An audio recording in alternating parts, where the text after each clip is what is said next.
Salam Media Sriwijaya.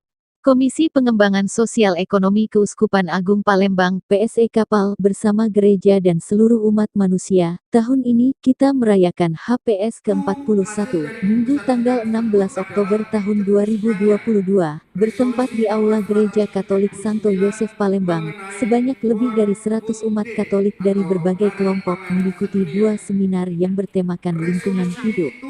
Seminar pertama, mengajak kita membuat dan memanfaatkan promik yang sangat berguna untuk kehidupan manusia, hewan, tumbuhan, dan lingkungan, dan seminar kedua dipaparkan Yulia, yang ahli membuat pupuk kompos. Dan perwakilan umat dari paroki-paroki Sedekanat 1 Palembang mengikuti lomba sajian pangan lokal non-beras. Bonifasius Juwana, Perketua Komisi Pengembangan Sosial Ekonomi Kapal, didampingi Sukari Per, menjelaskan kepada media bahwa tema umum yang diangkat dalam HPS tahun ini adalah membangun ketahanan pangan dan gizi. Sedangkan subtemanya, mencintai pangan lokal yang aman dan sehat.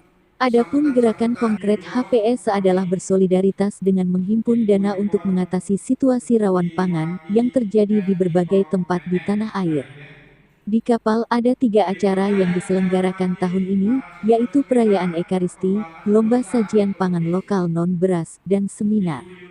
Romo Bonifasius Juwana, Ketua Komisi PSE Kapal, berharap dengan event ini, kita bisa mengolah pangan dan bumi ini dengan lebih baik lagi, sehingga hidup manusia lebih sejahtera.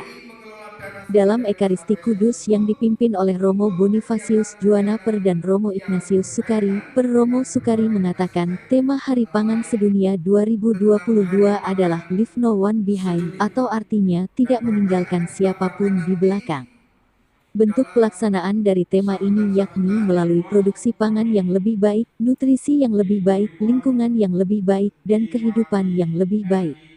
Tema Hari Pangan Sedunia 2022 ini menyerukan solidaritas global untuk mengubah sistem agri-food dalam upaya untuk mendorong pertumbuhan ekonomi inklusif, mengatasi ketidaksetaraan, meningkatkan ketahanan, dan mencapai pembangunan berkelanjutan. Dalam situasi krisis ekonomi saat ini, banyak jutaan orang di seluruh dunia tidak mampu membeli makanan sehat, menempatkan mereka pada risiko tinggi kerawanan pangan dan kekurangan gizi. Juga perubahan iklim global yang sangat cepat saat ini, peran pertanian terlebih sektor pangan sangat strategis. Sektor pertanian sebagai penyedia pangan dan bahan baku pengolahan ini perlu mendapatkan perhatian.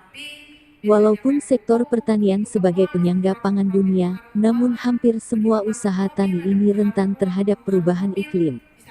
Oleh karena itu, perubahan iklim merupakan salah satu ancaman serius terhadap ketahanan pangan yang harus disikapi secara bijak. Pemateri seminar pertama memberikan materi tentang promik. Promik merupakan sari buah fermentasi yang menghasilkan konsorsium mikroba probiotik baik yang melengkapi mikrobioma tubuh kita. Promik adalah pengembangan fermentasi dari umbi, buah, bunga, daun-daun yang digunakan dan dikembangkan selama 20 tahun secara alamiah.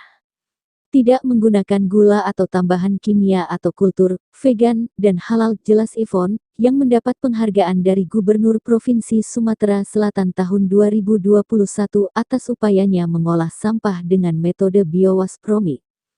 Pada seminar kedua dipaparkan Yulia, yang ahli membuat pupuk kompos, mengajak peserta yang hadir siang itu untuk melakukan pertobatan ekologis.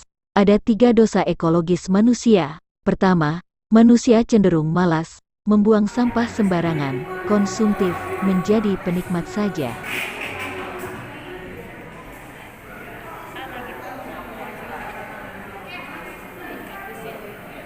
Di situ di antara itu.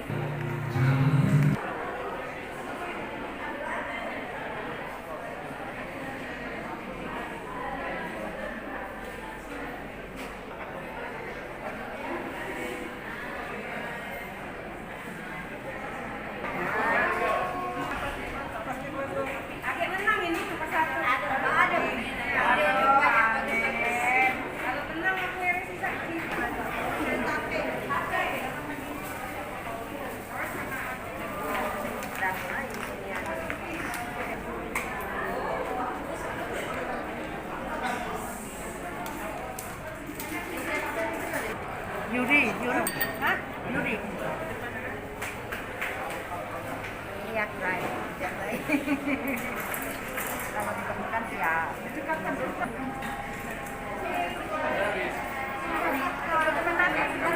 Kamerawan. Oh, boleh lah.